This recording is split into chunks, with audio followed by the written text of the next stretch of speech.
Hi everyone. सो इस video में हम यहाँ पर सॉल्व करने वाले हैं टीसीएस एनक्यूटी का कोडिंग क्वेश्चन जो कि 31 मई को पूछा गया था।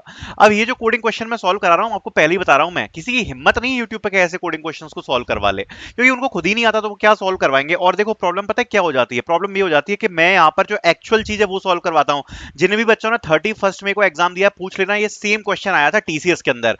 मैं कोई अपने मन से क्वेश्चन नहीं सॉल्व करवाता, जो बच्चे एग्जाम दे के आए ना 31 मई को 2027 बैच, उनसे आप पूछो ये सेम क्वेश्चन आया था कि नहीं आया था। ये सेम क्वेश्चन आया था उनके बैच में, और किसी की हिम्मत नहीं पड़ेगी सॉल्व करवाने की। सब क्या है, वो बच्चों वाली चीजें सॉल्व करवाते रहते हैं, इसमें बच्चे खुश हो जाते हैं और उसी कंटेंट को वो लोग देखते रहते हैं। जो एक्चुअल प्रिपरेशन है वो चीज ध्यान रखना, एक्चुअल प्रिपरेशन करना बहुत इंपॉर्टेंट है, वरना लास्ट मोमेंट पे मैं आपको सच बात बता रहा हूं होता क्या है कि 2-3 बड़ी हायरिंग्स आती हैं। अब जैसे टीसीएस है, काफी बड़ी हायरिंग है। एप्टीट्यूड आप कितना भी पढ़ लो, आप क्वांट में 5-6 क्वेश्चन से ज्यादा सॉल्व नहीं कर पाओगे।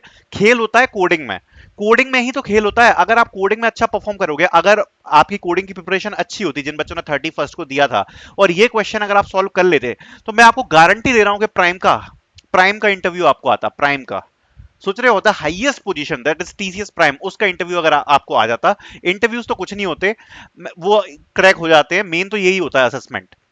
लेकिन अब बच्चों का प्रॉब्लम क्या है कि उनको एक्चुअल प्रिपरेशन नहीं करना। उनको वो जो यूट्यूबर्स है जो बच्चों वाले क्वेश्चन कराते हैं ना, उनको उसमें ज्यादा मजा आता है, वो वही देखते रहते हैं और कुछ नहीं हो पाएगा आपके एक्चुअल एग्जाम में, क्योंकि एक्चुअल एग्जाम में जो क्वेश्चन आते हैं वो मैं सॉल्व करवा रहा हूँ और वो आप देखो तो आपको मजा आएगा। ठीक है।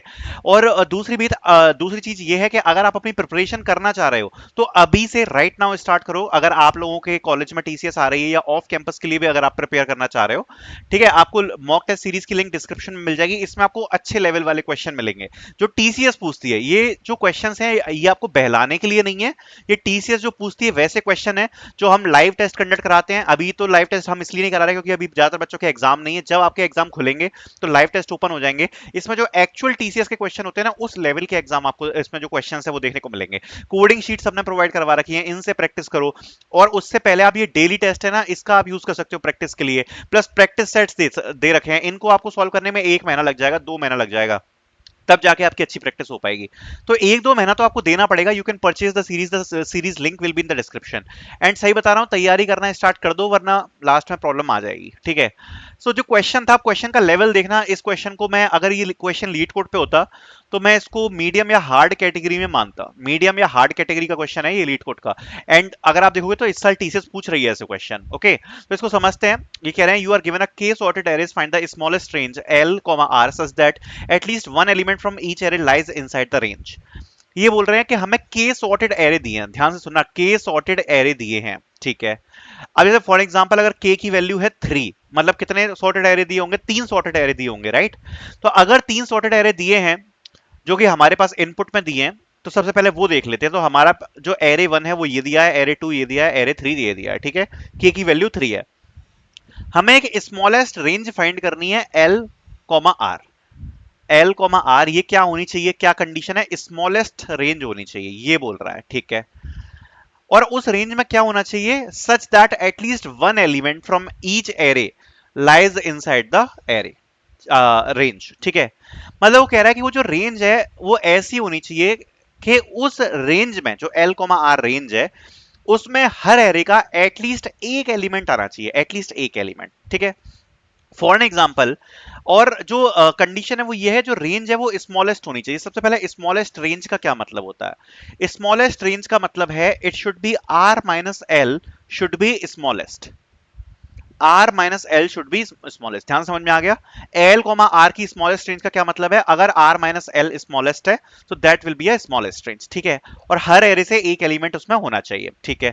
तो कुछ रेंजेस चेक करते हैं। फॉर एग्जाम्पल मैं एक रेंज लेता हूं, जैसे मैंने एक रेंज ली, मैंने एक एलिमेंट ले लिया 4 इस एरे से, एक एलिमेंट मैंने ले लिया 0 इस एरे से, एक एलिमेंट मैंने ले लिया 5 इस एरे से। अब अगर मैं इसकी रेंज बनाऊं तो इस रेंज में स्मॉलेस्ट एलिमेंट क्या है, स्मॉलेस्ट एलिमेंट है इसमें 0, और लार्जेस्ट एलिमेंट क्या है, राइट वाला आर, वो है 5। तो मेरी जो रेंज बन गई वो बन गई 0,5। क्या इसमें हर एरे का एक एक एलिमेंट आ रहा है, तो अगर आप देखोगे तो ये वाला, इस वाले एरे से तो 4 आ रहा है इसमें। ठीक है। इस वाले एरे से भी इसमें 0 आ रहा है, और इस वाले एरे से भी इसमें 5 आ रहा है। तो तीनों एलिमेंट्स इसमें आ रहे हैं, मतलब हर एरे से एटलीस्ट एक एलिमेंट इसमें आ रहा है। तो क्या ये रेंज वैलिड है, यस, ये जो रेंज है ये रेंज वैलिड है। ठीक है। और इस रेंज की जो वैल्यू है वो कितनी है, 5 माइनस 0 इक्वल्स टू 5। मतलब इस रेंज की वैल्यू क्या है, 5। क्या ये एक वैलिड रेंज है, हाँ ये वैलिड रेंज है। लेकिन हमें जो रेंज चाहिए वो चाहिए स्मॉलेस्ट। क्या डिफरेंस कम किया जा सकता है वो चीज हमें चेक करनी है। फॉर एग्जाम्पल मैं एक रेंज और लेता हूं, फॉर एग्जाम्पल मैंने एक रेंज ली, दैट इज 10। इसमें से मैंने 10 ले लिया, इसमें से सपोज मैंने 12 ले लिया, मतलब मैं कोई भी एलिमेंट ले सकता हूं एक एक उसमें से, एरे में से। एंड इसमें से मैंने 18 ले लिया, सपोज ये मैंने एलिमेंट लिए रेंज बनाने के लिए, ठीक है। अब यहां पर जब मैंने ये एक एक एलिमेंट लिए तीनों एरे से, ठीक है, तो अब जब मैंने ये जो मैंने एलिमेंट्स लिए हैं, ठीक है, जब मैंने ये एलिमेंट्स लिए हैं, तो सीधी बात ये कि मैं चेक करूंगा कि क्या इसमें रेंज बन रही है। तो स्मॉलेस्ट 10 है, मैक्सिमम 18 है। क्या इसमें 10 से 18 के बीच का एलिमेंट आ रहा है, हाँ आ रहा है। इसके बीच में आ रहा है, इसमें भी आ रहा है, और क्या इसमें आ रहा है, इसमें भी आ रहा है। तो ये भी रेंज जो है ये वैलिड है, विच इज 10 टू 18। बट अगर इसके बीच में अगर आप डिफरेंस देखोगे तो क्या आएगा, 8 आएगा रेंज का डिफरेंस। दैट मींस ये जो डिफरेंस है ये ज्यादा है। पहले जो हमने रेंज निकाली थी ना 0,5, वो जो रेंज थी उसमें डिफरेंस कितना आ रहा था, 5। और इसमें कितना आ रहा है, इसमें आ रहा है आपका 18, ठीक है। अब इसमें आ रहा है 18, तो ये गड़बड़ है। वो सॉरी 8, इसमें आ रहा है 8 डिफरेंस, राइट। तो ये गड़बड़ है क्योंकि ये ज्यादा है। तो अपन को क्या है, स्मॉलेस्ट डिफरेंस चाहिए। अब जैसे अब इसमें से अपन रेंज निकालेंगे तो फाइनल आउटपुट क्या आ रहा है, फाइनल आउटपुट आ रहा है 20,24। क्यों आ रहा है, अगर आप इस रेंज में देखो तो इसका आपस में डिफरेंस कितना है, 4। और इससे छोटी रेंज निकालना यहां पर मुश्किल है। इन लोगों का कहना ऐसा है कि जो आउटपुट आएगा वो आएगा 20,24, बिकॉज इस रेंज से छोटा रेंज निकालना यहां पर इंपॉसिबल है, इससे छोटी रेंज नहीं आ सकती। और इस रेंज में सारे एरेज में से एक एक एलिमेंट डेफिनेटली आएगा। जैसे 20,24 में अगर आप देखोगे तो यहां पर 24 आ रहा है इस वाले एलिमेंट से, इसमें से 20 आ रहा है, और इसमें से आ रहा है 22। मतलब हर एरे से एक एक एलिमेंट आ रहा है, ठीक है। और जो रेंज है वो यहां पर स्मॉलेस्ट है। डिफरेंस अगर आप देखोगे तो ये जो डिफरेंस है वो यहां पर स्मॉलेस्ट है, दैट इज 20,24, ठीक है, मतलब 4 का डिफरेंस है। तो ये चीज हमें फाइंड आउट करनी है, जो रेंज है वो स्मॉलेस्ट होनी चाहिए, ऐसे हमें रेंज यहां पर चाहिए, ठीक है। अब अगर हमें ऐसी रेंज चाहिए तो हमें क्या अप्रोच लगाना पड़ेगा, सबसे पहले ब्रूट फोर्स के बारे में बात करते हैं। ब्रूट फोर्स बड़ा सिंपल है। मैं कह रहा हूं सारे कॉम्बिनेशन बना लो, सारे कॉम्बिनेशन बना लो। मतलब मैं अपना एक आई पॉइंटर रखूंगा स्टार्टिंग एलिमेंट पे, जे पॉइंटर रखूंगा इधर, और के पॉइंटर रखूंगा इधर, ठीक है। तो आई मेरा जो है वो कितने पे आ गया, 4 पे आ गया, जे आ गया 0 पे, और के आ गया 5 पे। अब मैं क्या करूंगा, सारे कॉम्बिनेशन बना लूंगा। तो करंटली आई और जे तो यहीं पे रहेगा। सबसे पहली रेंज क्या बन जाएगी, 4 0 5। तो इसमें से रेंज क्या बन जाएगी, स्मॉलेस्ट 0 है, लार्जेस्ट 5 है, सो 0,5। अगली रेंज क्या बन जाएगी, मैं के को इंक्रीज करता चला जाऊंगा, तो ये यहाँ पे आ गया 18। सो अगली क्या हो गई, 4 0 18, स्मॉलेस्ट 0 और लार्जेस्ट 18, तो 0,18। अगली क्या हो गई, 4 0 22। ऐसे ये अगली रेंज बन जाएगी 4 0 22। और जब ये के पूरा खत्म हो जाएगा फिर लूप जे का चलना चालू होगा। ऐसे हम तीनों लूप्स चला के सारे कॉम्बिनेशन बना लेंगे, सारी रेंज बना लेंगे। और जिस भी रेंज में एटलीस्ट एक एलिमेंट आ रहा है, ठीक है, प्लस प्लस मतलब एरे का प्लस वो रेंज स्मॉलेस्ट है, वो हम प्रिंट करा देंगे। तो ये तो ब्रूट फोर्स सॉल्यूशन हो गया, बट इसकी तो टाइम कॉम्प्लेक्सिटी इतनी ज्यादा होगी मेरे हिसाब से ये फेल ही हो जाएगा, बिकॉज बहुत ज्यादा कॉम्बिनेशन इसमें बनेंगे, राइट। अब इसका एक सॉल्यूशन देखते हैं जो कि ब्रूट फोर्स होगा। अब देखो, ब्रूट फोर्स सॉल्यूशन के लिए हमें कुछ चीजें समझनी पड़ेंगी। क्या चीज समझनी पड़ेगी, कि सपोज जो हमारे एरेज हैं, पहली बात ध्यान से सुनना, जो एरेज हैं वो क्या है, सॉर्टेड है। ये क्वेश्चन में दिया कि हमारा जो एरे है सॉर्टेड है, इससे हम थोड़ी सी अपनी मदद लेंगे। दूसरी चीज कि हमें स्मॉलेस्ट रेंज चाहिए, ठीक है। अब स्मॉलेस्ट रेंज हमें मिलेगी कैसे, ये बात हमें जानना बहुत जरूरी है, कि जो स्मॉलेस्ट रेंज है वो कैसे मिलेगी, ये चीज जानना बहुत जरूरी है, ठीक है। कैसे मिलेगी, ध्यान से सुनना। मैं कहता हूं कि मेरे पास ये मैंने 3 एलिमेंट पिक किए, 4 0 और 5। ये मैंने पहले 3 एलिमेंट पिक कर लिए तीनों एरेज के। क्या पिक कर लिए, पहले तीनों एलिमेंट 4 0 और 5। ये चीज गारंटी है कि ये जो तीनों एलिमेंट्स होंगे, ध्यान से सुनना, ये जो तीनों एलिमेंट्स होंगे वो स्मॉलेस्ट वैल्यू होगी अपने अपने एरे की। ये बात गारंटी है, क्योंकि तीनों जो एरे हैं वो सॉर्टेड है। अगर तीनों सॉर्टेड हैं और मैं सबसे पहले फर्स्ट एलिमेंट पुट कर रहा हूं सारे एरे के, तो ये जो 405 से जो रेंज बन रही है सारे स्मॉलेस्ट एलिमेंट होंगे, ठीक है। अब अगर मेरे को रेंज कम करनी है, जैसे फॉर एग्जांपल यहां पे जो रेंज बन रही है वो क्या बन रही है, 0,5 बन रही है। अगर मेरे को इस रेंज को छोटा करना है तो मेरे पे दो ऑप्शन है, कि या तो मैं मैक्सिमम एलिमेंट को आगे बढ़ाऊं या फिर मैं मिनिमम एलिमेंट को आगे बढ़ाऊं। ये मेरे पास रेंज है 0,5। अगर मैं मैक्सिमम एलिमेंट को आगे बढ़ाता हूं, जैसे मैंने 5 को आगे बढ़ाया फॉर एग्जांपल, तो 5 से बड़ा एलिमेंट इन तीनों एरे में क्या है? 5 से बड़ा एलिमेंट, स्मॉलेस्ट बड़ा एलिमेंट आप मान लो कि 5 से बड़ा क्या है। ठीक है, फॉर एग्जांपल मैंने यहां पर ये ले लिया 405, अब 5 से मैंने आगे बढ़ाया तो इस एरे का अगला एलिमेंट क्या आएगा? 18। सो हमारी रेंज क्या बन जाएगी? 4018, जिससे रेंज हमारी क्या बन जाएगी? 0,18। तो अगर मैं मैक्सिमम एलिमेंट को आगे बढ़ाऊंगा तो हमारी रेंज और ज्यादा बढ़ रही है ना। पहले हमारी 405 थी, अब हो गई 0 to 18। पहले 0 to 5 थी, तो डिफरेंस क्या हो गया? 18 का हो गया। मतलब अगर मैं मैक्सिमम एलिमेंट की वैल्यू को आगे बढ़ा रहा हूं तो डिफरेंस बढ़ रहा है। इसका मतलब क्या है? हमें मिनिमम एलिमेंट आगे बढ़ाना पड़ेगा। जो भी मिनिमम एलिमेंट है उसको हमें आगे बढ़ाना पड़ेगा। और अगर हमने मिनिमम एलिमेंट को आगे बढ़ाया तो उससे हमारी रेंज कम होगी, और फिर हम चेक करेंगे क्या वो वैलिड रेंज बन रही है। तो ध्यान से सुनना, सबसे पहले आप ये मान लो कि हमारा आई पॉइंटर यहां पे रखा है, जे पॉइंटर हमारा यहां पे रखा है, और के पॉइंटर हमारा यहां पे रखा है। ठीक है, अब हमने सपोज 405 ये हमारी रेंज ले ली, मतलब एक एक एलिमेंट तीनों से ले लिया हमने।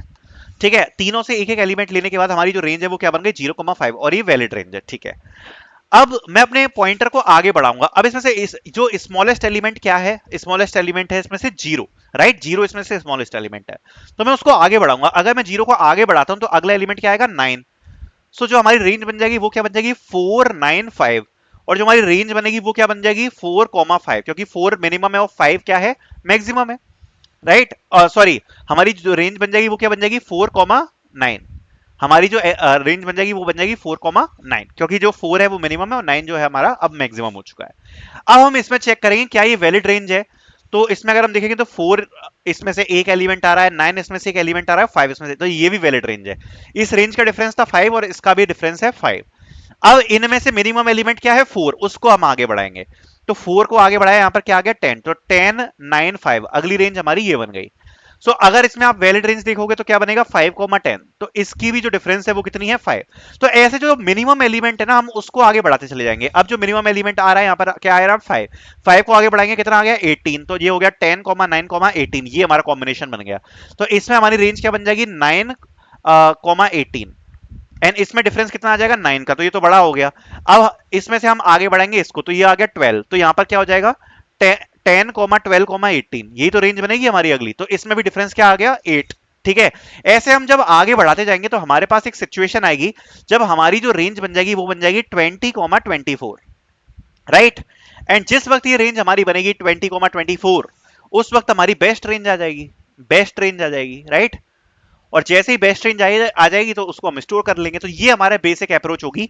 और इस अप्रोच से क्या फायदा है कि हमें इंडिविजुअल इंडिविजुअल जो हम ब्रूट फोर्स चला रहे थे सारे कॉम्बिनेशंस बनाना, वो हमें बनाने की जरूरत नहीं है। वो हमें बनाने की जरूरत नहीं है, ठीक है? क्योंकि हमारे पास जो एरेज हैं वो सॉर्टेड है। अब सॉर्टेड एरेज में इसलिए हम क्या करेंगे, जो मिनिमम एलिमेंट है उसको हम आगे बढ़ाते जाएंगे। तीनों एलिमेंट्स है ना, उनमें से जो भी मिनिमम एलिमेंट है उसको आगे बढ़ाते जाएंगे, और उससे फिर हमारी जो रेंज है वो निकलती जाएगी। इससे हमारी कोई भी रेंज मिस नहीं होगी। कोई भी रेंज हमारी मिस नहीं होगी। जो भी मिनिमम रेंज बन सकती है ना, वो हमारी मिस नहीं होगी। और हमारे पास एक वैलिड रेंज भी आ जाएगी। एंड हम यहाँ पर अपना जो वो है बेसिकली जो कॉम्बिनेशन है वो भी हम यहाँ पर बना पाएंगे। ठीक है, तो ये चीज इसलिए काफी ज्यादा इंपॉर्टेंट है। अब आप कह रहे होगे कि भैया तीनों एरे से एक एक एलिमेंट क्यों ले रहे हैं? क्योंकि जिस वक्त हम तीनों एरे से एक एक एलिमेंट ले रहे हैं ना, वो चीज ये चीज को एंश्योर कर सकती है। सपोज हमने तीनों एरे से एक एक एलिमेंट ले लिया, सपोज 10, 9 एंड 12, तो ये चीज एंश्योर करती है कि हर एरे से एटलीस्ट एक एलिमेंट आ रहा है। हर एरे से एटलीस्ट एक एलिमेंट आ रहा है, ये चीज हमारे पास एंश्योर हो जाएगी। और जब हम ये रेंज इसकी निकालेंगे जिसमें हमने मिनिमम लेंगे और मैक्सिमम लेंगे, तो हम इस चीज पे कॉन्फिडेंट रहेंगे कि तीनों एरे से एटलीस्ट एक एलिमेंट जरूर होगा जो इस रेंज में लाई करेगा। इसलिए हम एक एक एलिमेंट तीनों एरे से यहां पर ले रहे हैं जब भी हम अपनी रेंज बना रहे हैं, और फिर उसमें से हम मिनिमम और मैक्सिमम निकाल रहे हैं। सो ये हमारी अप्रोच है। ठीक है, सो आई होप ये अप्रोच आपके सामने क्लियर होगी। अब इसको अप्रोच को इंप्लीमेंट करने के लिए हम क्या करेंगे वो हम देख लेते हैं। आई होप अप्रोच आपको क्लियर है। देखो, सबसे पहले हम एक हीप बना लेंगे, मिन हीप। और मिन हीप क्यों बना रहे हैं? क्योंकि हमेशा हमें क्या चाहिए? मिनिमम एलिमेंट चाहिए। और मिनिमम एलिमेंट को ही तो हम आगे बढ़ाएंगे। मिनिमम एलिमेंट को ही तो हम आगे बढ़ाने वाले हैं अपनी अप्रोच में। सपोज हमारे पास 3 एरे हैं, राइट? ये 3 एरे हैं हमारे पास। कौन से हैं? ये वाले 3 एरे हैं। तो इन तीनों एरे में हम एक पहले मिन हीप क्रिएट करेंगे और मिन हीप में हम तीनों एलिमेंट डाल देंगे उनकी पोजीशन के साथ। तो अगर आप देखोगे तो हमारा जो मिन हीप बन रहा है बेसिकली, ठीक है, वो कैसे पोजीशन के साथ बनेगा वो मैं आपको समझा देता हूं एक बार। हम तीन एलिमेंट्स यहां पर लेने वाले हैं, ठीक है, कि वैल्यू क्या है, रो क्या है और कॉलम क्या है। बेसिकली हमारे पास के सॉर्टेड एरेज हो सकते हैं, राइट। अगर के सॉर्टेड एरेज हमारे पास हैं तो हमारे एक 2D मैट्रिक्स चाहिए इनपुट के लिए। इनपुट हम काय में लेंगे, हम लेंगे 2D मैट्रिक्स में, राइट। अब जब 2D मैट्रिक्स में हमने यहां पर इनपुट लिया, हमारे पास तीन एरेज हैं और 5 एलिमेंट्स हैं हर एरे में, ठीक है। तो हमारा जो इनपुट है वो ऐसा कुछ देखने में लगेगा। ये हमारा 2D मैट्रिक्स आ गया। इसका इनपुट क्या है, 4 10 15 24 26 0 9 12 20 एंड और इसमें अगर आप देखोगे कोई भी एलिमेंट नहीं है। एंड फिर इसमें आ गया 5 18 22 एंड 30, ठीक है। तो ये हमारा बेसिकली जो इनपुट है वो यहां पर आ जाएगा, ठीक है। ऐसा हमारा यहां पर इनपुट आ गया। अब जब ये हमारा इनपुट आ गया, ठीक है, तो हम क्या चेक करेंगे, यहां पर हम इनकी जो रेंज है वो निकालते चले जाएंगे, ठीक है। स्टार्टिंग का जो पहले एलिमेंट होगा वो तो मिनिमम होगा, और इसको जब हम मिन हीप में पुट करेंगे तो हम क्या पुट करेंगे, मिन हीप में क्या पुट हम करेंगे कि जो भी एलिमेंट है एक तो उसकी वैल्यू, तो एक तो वैल्यू आ जाएगी, कॉमा वो कौन सी रो पर है कौन से कॉलम पर है। जैसे ये है 0,0 पे, तो 0,0 यहां पर आ जाएगा। ये जो 10 है ये किस पे है, ये है 0,1 पे, तो 0,1 आ जाएगा। तो यहां पर आ जाएगी वैल्यू 10 देन 0,1, मतलब रो की वैल्यू, कॉलम की वैल्यू और जो भी वैल्यू है वो, ठीक है। तो इस स्ट्रक्चर में हम अपने हीप में पुट करने वाले हैं। तो सबसे पहले हीप में क्या पुट हो जाएगा, पहली वैलिड रेंज, मतलब जो फर्स्ट बेसिकली हमारा एलिमेंट है सारे एरे से, वो पुट हम कर देंगे लाइक 4 0 और 5। ये हमारे फर्स्ट एलिमेंट है, तो इनिशियल पॉइंट हमारा हीप का क्या बन जाएगा, आप देख सकते हो 0 4 5। ये हमारे हीप में हम पुट करेंगे तीन एलिमेंट को। 0 कौन सी पोजीशन पे है, 0th रो पे है, 0th कॉलम पे।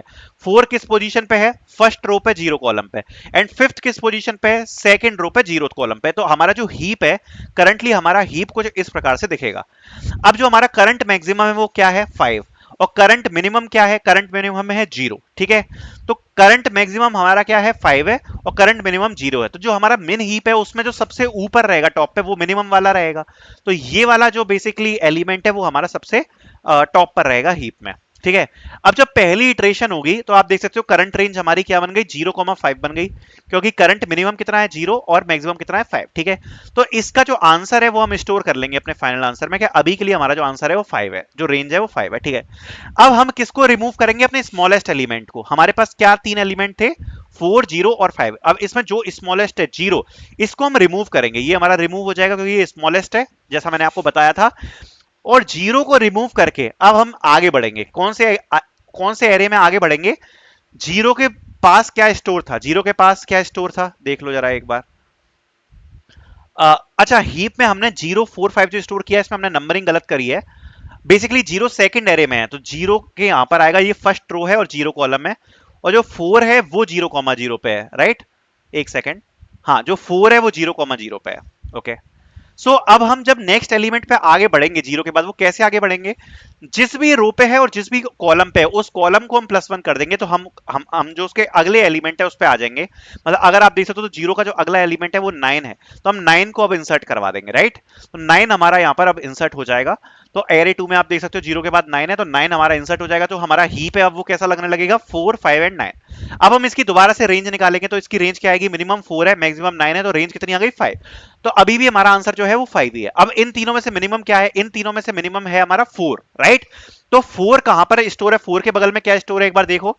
4 के बगल में स्टोर है 0,0, तो कॉलम +1 हो जाएगा हमारा अगले एलिमेंट के लिए। तो कॉलम +1 क्या है, 4 के बाद अगला एलिमेंट क्या है 10, तो 10 इंसर्ट हो जाएगा, राइट। तो जब 10 इंसर्ट हो जाएगा तो अगली रेंज हमारी क्या बन जाएगी यहाँ पर, 10 5 9। एंड इस रेंज में अगर आप देखोगे तो 5 मिनिमम है, 10 मैक्सिमम है, तो अगेन रेंज क्या आ गई, 5 आ गई। तो इस प्रकार से हम यहाँ पर इटरेट कराते जाएंगे, हमारी जो रेंज है वो आगे बढ़ती जाएगी और हमारा आंसर आ जाएगा। तो ये लॉजिक है हमारा। अब इसको हम देख लेते हैं एक बार। सबसे पहले हमने अपने हीप में जो चीज स्टोर करानी है, क्या स्टोर करानी है, वैल्यू, रो कॉमा कॉलम। तो इसको हम यहाँ पर स्टोर कराएंगे नोड के फॉर्म में। तो हमने एक नोड बना लिया, स्ट्रक्ट नोड, जिसमें हमने वैल्यू स्टोर करवा ली, रो स्टोर करवा लिया और कॉलम स्टोर बना लिया। तो ये हमने एक स्ट्रक्चर बना लिया। एंड कैसे हम इनिशियलाइज कर रहे हैं, हमने यहाँ पर अपने स्ट्रक्चर को इनिशियलाइज कर लिया, वैल्यू की वैल्यू इनिशियलाइज कर ली, रो की कर ली, कॉलम की कर ली। एक हमने कंपेयर फंक्शन बनाया, क्योंकि हमें कंपेयर करना पड़ेगा ना कि कौन सा मिनिमम है कौन सा मैक्सिमम है। तो दो नोड्स को अगर हमें आपस में कंपेयर करना है हीप्स के, तो दो नोड्स के लिए हमने यहाँ पर कस्टम जो ऑपरेटर है सॉर्टिंग का वो हमने यहाँ पर लिखा हुआ है, जिसमें अगर ए बी से बड़ा है तो हम उस हिसाब से रिटर्न करा देंगे। मतलब जो नॉर्मल सॉर्टिंग होती है वो वाला कंपेयर हम यहाँ पर कर रहे हैं, इसको हम कस्टम सॉर्टिंग बोलते हैं बेसिकली। तो वो हमने एक फंक्शन बना लिया। अब हम देखते हैं कि ये हमारा जो फंक्शन है कैसे वर्क करेगा। सबसे पहले हमने यहाँ पर अपना मिन हीप क्रिएट कर लिया है, या हम इसको प्रायोरिटी क्यू से डिक्लेयर करते हैं यहाँ पर सी प्लस प्लस में, राइट। सो हमने अपना मिन हीप क्रिएट कर लिया। कैसा हमने मिन हीप अपना क्रिएट कर लिया है, क्या टाइप होने वाला है मिन हीप का? मिन हीप का टाइप हमारा होने वाला है वेक्टर नोड। एंड यहाँ पर अगर आप देख सकते हो तो हमने कंपेयर फंक्शन यहाँ पर पास किया है। क्यों? ये जो कंपेयर फंक्शन है ना, इस फंक्शन के बेसिस पर ही जो हमारा मिन हीप है ये वर्क करने वाला है, या सॉर्ट मतलब ये करेगा, ठीक है।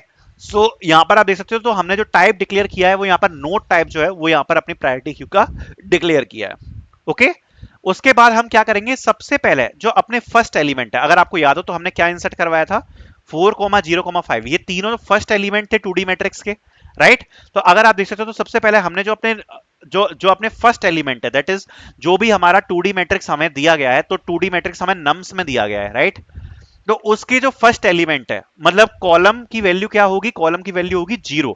वो हमने यहां पर स्टोर करवाई है अपने मिन हीप में। तो हमने एक लूप चला दिया, और लूप में हमारा जो मिन हीप है उसमें हमने क्या पुश करवा दिया, जो मिन हीप में हमने पुश करवा दिया नोड, और नोड में हमने क्या वैल्यू पुश करवाई, सबसे पहले वैल्यू हमें स्टोर करनी है, तो वैल्यू की जगह हमने क्या पास कर दिया, नम्स आई एंड 0। तो नम्स आई कॉमा 0 पे हमारा क्या होगा, जो 2D मैट्रिक्स का एलिमेंट है वो यहां पर जो वैल्यू है वो यहां पर अपने नोड में पास हो जाएगी।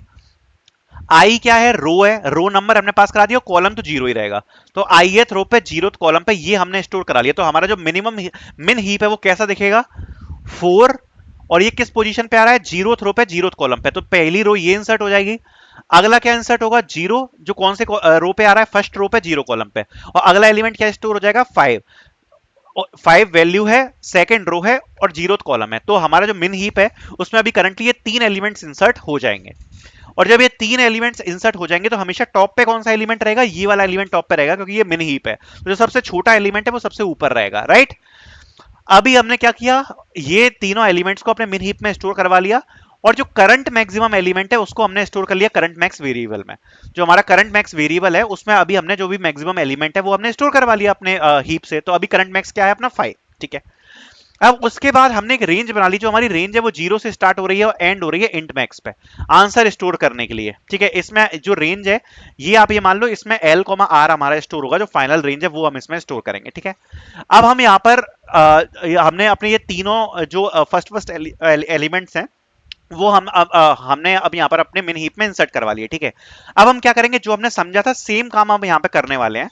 सबसे पहले हम एक लूप लगा देंगे, उसके बाद हम यहाँ पर क्या कहेंगे कि जो भी करंट मिन है, करंट मिन मतलब सबसे जो टॉप का एलिमेंट है, हमें उसको निकाल के उसको रिमूव करना है। अगर आपको याद होगा तो हमने 0 को ही तो रिमूव किया था।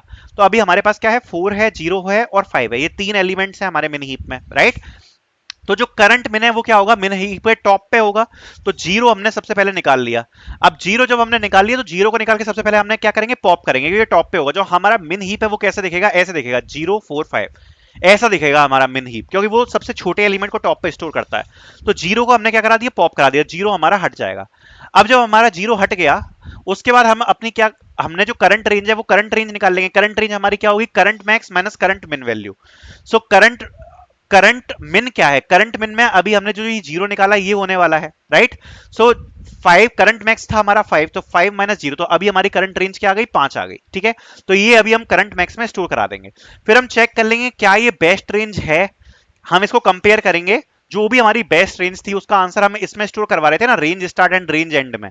सो अगर इन दोनों का डिफरेंस, अगर हम इन दोनों का डिफरेंस चेक करेंगे, अगर इन दोनों के डिफरेंस से करंट रेंज का डिफरेंस कम है तो उसको हम अपने आंसर में स्टोर कर लेंगे। तो ये चीज हमने कर ली, ठीक है, इस जगह पे।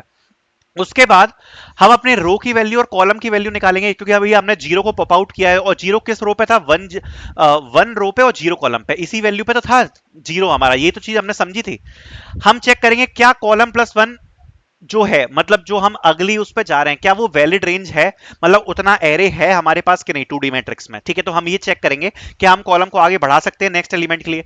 अगर नहीं बढ़ा सकते तो हम ब्रेक कर देंगे, और अगर हम बढ़ा सकते हैं तो नेक्स्ट वैल्यू जो है वो हम यहां पर स्टोर करा लेंगे। नेक्स्ट वैल्यू कैसे हम स्टोर कराएंगे, इसको हम +1 करा के। तो अभी हमारे पास जो जीरो था वो था 1,0 पे, अगला एलिमेंट हम कहां पे लेंगे 1,1 पे, कॉलम +1 कर देंगे, राइट। तो कॉलम +1 हमने यहां पर कर दिया, और उसमें हमने अपनी नेक्स्ट वैल्यू यहां पर क्या करी, स्टोर करा ली। और अब हमें क्या करना है, जो भी हमारी नेक्स्ट वैल्यू आई है, नेक्स्ट वैल्यू हमारी क्या आएगी 10। अब हमारे पास जो मिन हीप है वो क्या बचा 4 5, एंड अभी जो नेक्स्ट वैल्यू आई है 10, इसको अब हमें इंसर्ट कराना है, तो अब अपने मिन हीप में इसको पुश करा देंगे। जब इसको हम पुश कराएंगे तो ये लास्ट में पुश होगा, राइट, क्योंकि ये सबसे बड़ा है। तो 4 5 एंड 10, अब हमारा जो मिन हीप है वो अब हमारा ऐसा हमें दिखाई देगा। और अब हम दोबारा से करंट मैक्स निकालेंगे। अब जो हमारा करंट मैक्स है वो हमारा क्या हो जाएगा 10, क्योंकि ये अब हमारा मैक्सिमम हो गया। और फिर से ये प्रोसेस रिपीट होगी, और जो हमारा करंट मिनिमम है वो क्या आएगा 4। फिर से हम रेंज निकालेंगे, चेक करेंगे तो इसमें रेंज कितनी आ गई 6, और फिर से उस हिसाब से अपडेट करेंगे, और लास्ट में हम अपनी रेंज को क्या करेंगे, रिटर्न कर देंगे। So this is the optimise solution. हो सकता है ये आपको काफी हार्ड लगा हो समझने में, because it is a hard question. लगा क्या होगा, हार्ड क्वेश्चन है तो हार्ड लगेगा ही, बट मैंने समझाया है इसको। अगर एक बार में समझ में नहीं आया तो 2 बार 3 बार जरूर देखना, समझ में आएगा। बाकी डेफिनेटली अपनी प्रैक्टिस को स्टार्ट कर दो। टीसीएस के लिए लिंक आपको डिस्क्रिप्शन में मिल जाएगी, कोडिंग मॉक टेस्ट की। Thank you so much for watching.